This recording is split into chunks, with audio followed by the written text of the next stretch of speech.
munsi w'ejo ikipe ya Rayon Sport ku mukino izakinamo n'ikipe ya Al Hilal. Al Hilal ntizatsinda Rayon.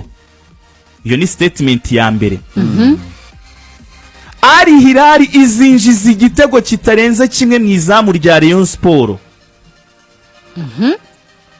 Kandi ikipe ya Rayon Sport nayo izinjiza igitego mu izamu rya Al Hilal.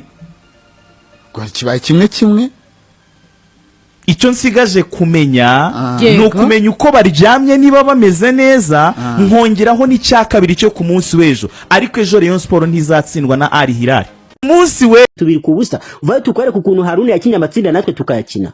Ati Haruna yakijijwe n'umucamanza wamubereke naho ubundi twa tugiye kumubiza icyuya. Umuzamu wa Haruna ati mbandoga sogokura budara w'imudurumani. Ati niko bakobwa bakowe, niko babyeyi babyaye, niko basore barongoye. Ati niko Yezu w'i Nazareti Bikira Mariya w'i Yerusalemu. Aka gakipe nakahe?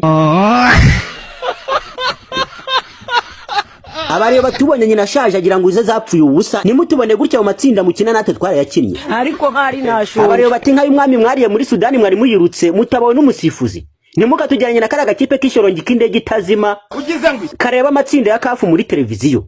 Twe turi kipe yakinnye amatsinda. Tekundira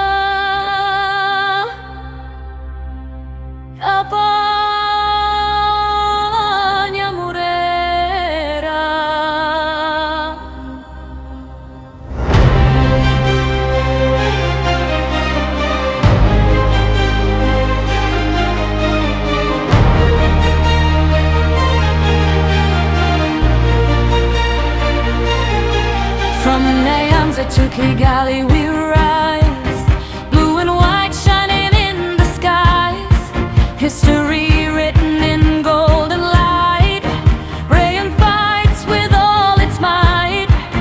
When you enter on the field of dreams, the whole stadium screams, through every battle, through every war, Gikundiro forevermore.